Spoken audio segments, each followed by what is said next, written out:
Unang tanong mula kay Mads Moratillo, Net 25. Hi, ma'am.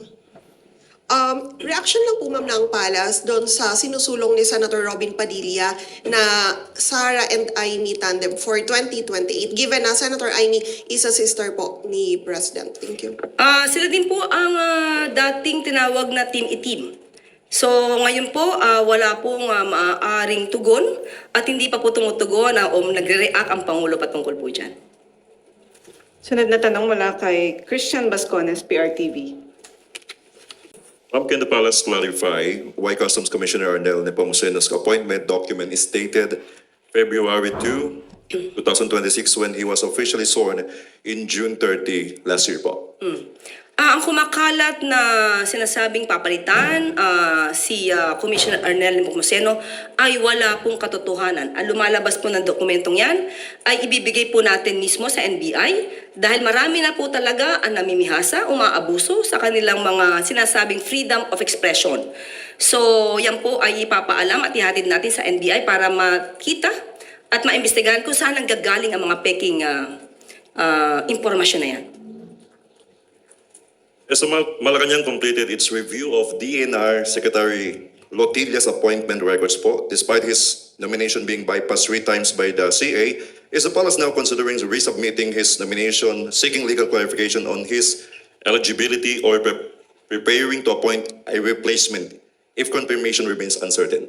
As of now po, I cannot give you any update. Hihingi po ako maya-maya patungkol po kay Secretary Lotilla. Last po, ma'am. May nangangamba po bang revamp or balasahan sa mga appointees ni Presidente? Sa ngayon po, wala pa pong ipinaparating sa atin na anuman. Kapag po meron na, ibibigay ko po sa inyong update. Maraming salamat. Sunod na tanong mula kay Rafi Ayeng, Daily Tribune. Good afternoon, ma'am. Ma'am, you're wearing pink. Is it Is nice? that signals na nililigawan talaga ng administrasyon si dating Vice President Leni Robredo? Ikaw naman, nagsuot lang ako ng pink pero naagad mali siya. Wala po. Ang kulay na sinuot ko ngayon ay wala pong kaugnayan sa anumang politika. Wala pong anumang update kung nililigawan ng sino man dahil sabi nga po natin kahapon pa ay wala pa po sa isipan ng Pangulo at ng administrasyon na ito ang patungkol sa pamumulitika o humanap ng sino mang kandidato para sa 2028. Darating po ang panahon na yan. Sa ngayon po, ang tutok po ng Pangulo ay trabaho. Ayan po, ayusin ang mga issue patungkol sa baha at ang pag-angat po ng ekonomiya ng bansa. And follow-up lang po, lumulutang yung Leni Risa, pambangga dun sa Sara Amy. Ano pong reaction ng palasyo? Wala pa rin po. Hindi pa rin po ito na pag-uusapan. Sabi nga po natin, trabaho, trabaho, trabaho, hindi bakasyon. Thank you. Sunod na tanong mula kay Michelle Gilang, All TV. Good afternoon, Yusek. May we get the palace's reaction to the remarks from the Makabayan Bloc describing Vice President Sara Duterte's announcement of her intent to run for president as a threat to congressmen amid the pending impeachment complaint? They think that her declaration could be intended as a panakot to congressmen so they would reconsider their positions on her impeachment. How does the palace view these statements? Opinion po yan ng Makabayan Bloc. Siguro kung yan po yung nararamdaman nila, maaaring may katotohanan. Pero sa mga nahalal po sa House of Representatives, ganyan po ba ang gusto nilang makita ng taong bayan na sila ay natatakot dahil lang sa pagdedeklara na tatakbo ang isang vice-presidente sa pagkapangulo sa 2028? Hindi naman po siguro sila ganon kaduwag para lang matakot dahil nagdeklara lang ang isang tao na siya tatakbo sa pagka-presidente. Sunod na tanong mula kay Jean Mangalus, Philippines.com. Good afternoon. So, Mary Jane Veloso's family and migrant advocates have repeated their call for clemency for her. The family said that they've been directly communicating with the palace over this request. So, the group even challenged President Marcos to visit Ms. Veloso. So, how does the palace respond to this? Ang huli ko pong tugon at yun po ang pinakahuling ibinigay sa aking impormasyon, inaaral po yung pinaka-minutes of the meeting para kung magkaroon man po ng pagdidesisyon ng Pangulo, wala po siya malalabag na anumang protocol or anumang nababanggit sa minutes of the meeting. Meeting po with who? Minutes of the meeting, nung ito ibinigay, nung isinorender sa atin, nagkaroon ng repatriation, negotiations for repatriation ni Miss Mary Jane Veloso, titignan lamang po nila kung ano yung naging usap. Pero is the palace inclined to grant her clemency? Sa ngayon na hindi pa po natin masasabi dahil inaaral pa po. May timeline po ba? May timeline? Wala pong naibigay sa atin. Sunod na tanong mula kay Ann Soberano Bombo Radyo.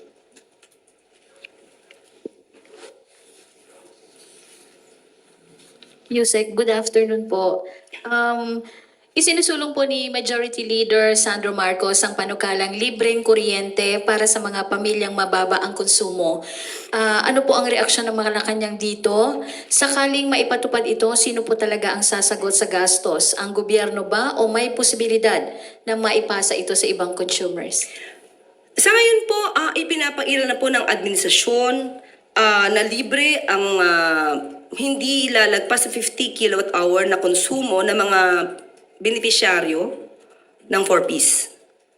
So kung magiging maayos po ang provision na ito sa bill na ilulunsad or nais na isabatas ni Congressman Sandro, pag-aaralan po ito.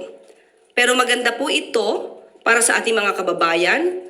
Magiging maganda po ang epekto nito at hindi sila masyado mahirapan kung ang konsumo nila ay maliit at makaka-encourage to na huwag masyadong mag-aksaya ng elektrisidad o ng konsumo ng kuryente. Pero ito po'y aaralin. So hindi pa po natin masasabi kung papabor o hindi dahil kailangan pong maaral ang mga provisions na to. Salamat, Yusek. Sunod na tanong mula kay Katrina Domingo, ABS-CBN. Undersecretary, in former President Rodrigo Duterte's latest request to the International Criminal Court, sinabi niya po na iwa-waive niya yung right niya to appear before the pre-trial chamber because wala daw pong jurisdiction sa kanya. And in that particular filing, he also mentioned na it was the office of the President who allegedly funded the private jet that took him to The Hague. He insists na he was kidnapped from the Philippines. May we get a confirmation or a reaction from the palace with regard to the allegation na ang taxpayers' money daw po ang ginamit para pondohan o rentahan yung eroplanong nagdala sa kanya doon? Ang pagpapadala po sa dating Pangulong Duterte sa ICC or sa The Hague ay ayon po sa batas. RA 9851, maliwanag ang sinasabi sa Section 17 na kapag ang isang kaso o isang complaint ay dinidinig na sa isang state o international tribunal or court, maaari pong i-dispense with na ng gobyernong ito ang anumang pag-iimbestiga at hayaang magpatuloy ang pag-iimbestiga sa nasabing state or international tribunal. At yun po ang ginampanan at yun ang naging paraan ng gobyernong ito para po makamtan ang sinasabi nating hustisya ng mga nag-complain or kahit po ang akusado. Kung taxpayer po ang ginamit ito lang po ay naaayon sa batas dahil gumaganap lang po ang gobyernong ito sa kanyang katungkulan maliban po sa sinabi nating pag-cooperate with the Interpol, pagpapatupad ng batas na RA 9851, meron din pong residual obligation ang administrasyon na ito upang ipatupad ang dating napagkasunduan na nung tayo pa ay miyembro ng ICC o ng Rome Statute. Ma'am, follow-up question. Meron pong ilang previous statements si President Ferdinand Marcos Jr. saying na his administration will not recognize any arrest warrants kasi hindi na daw po tayo miyembro ng ICC. How do you reconcile that statement from the succeeding actions of the administration? And maybe also get a categorical answer if it was the OP who funded the plane to The Hague?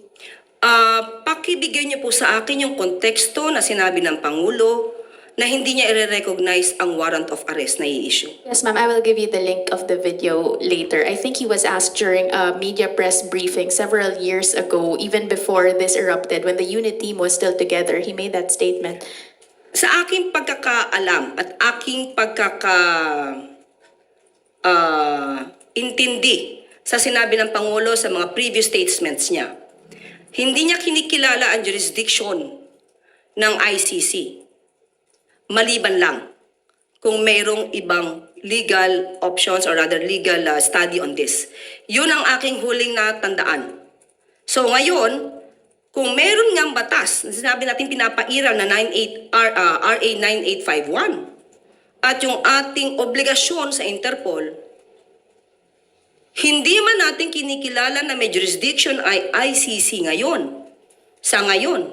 Pero ang ICC ay nagkaroon ng jurisdiction sa mga aksyon na naganap nung tayo pa ay miyembro. At hindi po natin pwedeng iwasan yon dahil meron pong residual obligation ang administrasyon na ito. Ma'am, last for my end, may ballpark figure as to how much we spent for that particular flight? Wala po akong detalye sa ngayon. Thank you po. Sunod na tanong mula kay Ivan Mayrina, GMA7. Yusek, sinasabi po ng Pangulo, of course, that he doesn't want to talk about the elections as of yet at gusto niya magtrabaho. Pero gustuhin man po niya at hindi, following Vice President Duterte's announcement yesterday, it's going to be political. It's going to be about the elections moving forward. How does the President see this affecting his plans, his governance? Wala, hindi maapektuhan. Maapektuhan ba ng isang vice presidente na nag-announce lamang siya na siya'y tatakbo ang pagtatrabaho ng Pangulo? Kung ang iisipin lamang ng Pangulo natin ay o mga sinasabi ng vice presidente, hindi natatakbo ang gobyernong ito. So hindi po maapektuhan ang focus ng Pangulo para maiangat ang ekonomiya ng bansa, maiangat ang buhay ng bawat Pilipino, at masolusyonan ang issue sa baha na hindi na solusyonan noon pa. And given that, makakaasa din po kaya tayo na the President will make statements concerning the Vice President's tirades against him. Dahil yun nga po, it's election season. Nung pa natin sinasabi, lahat ng sinasabi ng Vice Presidente, halos doon, fake news. Ano pa ba ang dapat sagutin pa ng Pangulo kung kayong mismo taga-media alam nyo na ang lahat halos ng sinasabi ng Vice Presidente ay fake news? Sunod na tanong mula kay Sammy Dinilla, Business Mirror. Good afternoon, ma'am. Mag-follow up lang po kami regarding po dun sa naging commitment ng DPWH kay President regarding sa flood control. May na-mention po ba kung may ilang target flood control projects yung target ma-complete ng DPWH before mag-start po yung rain season this year? Kahapon ay nag-usap po sila ng Pangulo. Ang detalye po ay na kay Sec Dave, pero po ang natatandaan ko na banggit sa atin, meron pong inaasahan tayo na pagpapagawa ng classrooms ng 13,000. Yun po ang isa na banggit. At of course, patuloy pa rin po ang ayusin ang mga hindi natapos na mga proyekto, lalong-lalo na siyang nagiging sanhi ng pagbaha. Ibibigay ko yung detalye, pagkakuha ko lamang po ng mga papel. Ako. Thank you po. Sunod na tanong mula kay Christian Bascones, PRTV. Ma'am, in connection na po doon sa naunang tanong. Tanong ng masa po. Nasindak po ba yung administration dito sa several announcement like BP Sara announcing her decision to run for president in 2038 and yung sinasabi si Senator Robin Padilla supporting VP Sara and Amy Marcos? Ang Pangulo masisindak? Hindi naman po kasindak-sindak yung pag-announce na siya'y tatakbo sa pagkapangulo dahil ramdam na po even before ang kanyang pangangampanya sa labas. So hindi po nakakagulat kung siya mag-announce na siya'y tatakbo bilang Pangulo. Sunod na tanong mula kay Christian Yusores, DZMM. Yusek, nag-post po ng Instagram story si former Vice President and Naga City Mayor Leni Robredo about an ocular inspection para po sa pagbisita raw ni Pangulong Marcos. Can you confirm if the President will visit Naga anytime soon at ano po yung pakay ng Pangulo doon sa pagbisita? Nabanggit ko po kanina sa ating good news. Yung Oplan kontra baha ay pinasimulan na po sa Naga City ng ating Pangulo. Busy po ngayon ang kawani ng DPWH para linisin ang mga kanal, ang estero at ang ilog sa Naga City. Yan po ang bibisitahin ng ating Pangulo at totoo po na bibisita po siya at makakasama niya po ang Mayor Leni Robredo ng Naga City sa February 21. Sabado. And bukod po doon sa activity po ni President doon sa Naga, are we expecting na magkakaroon din sila ng iba pang conversation outside doon po sa project? Yan ang abangan nyo. Yun lang po ang ating, yun lang po ang binigay na impormasyon. Dahil nga po ang pinasisimulan nga po ng Pangulo itong Oplan kontra Baha at isa sa mga lugar na kanyang pinatutukan ay ang Naga City. So, yun lamang po. Kung ano pang pag-uusapan nila, abangan na lang po natin. Ma'am, one last po. Possible po kayo na mapag-usapan ang possible alliance or plans for 2028 elections because some analysts are floating the name of former VP Leni as a strong candidate against Vice President Sara in the 2028 elections. Wala po kasi talaga na pag-uusapan tungkol sa pangangampanya o kung sino man ang magiging kandidato sa 2028. Hindi pa po kasi panahon ngayon, napakaaga po pa kasi para tayo mag-announce na ikay tatakbo o hindi. Napakaaga para mamulitika. Ang dami pong dapat na ayusin sa bansa natin. Maraming dapat na ayusin na interes ng ating mga kababayan. So masyadong maaga ang pag-usapan kung sinong tatakbo sa 2028. Follow-up question mula kay Ivan Mayrina, Jimmy 7.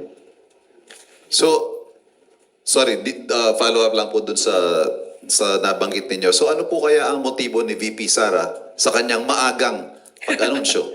Siya po tanungin niyo. Hindi ko po alam ang kanyang utak. Would you have a theory?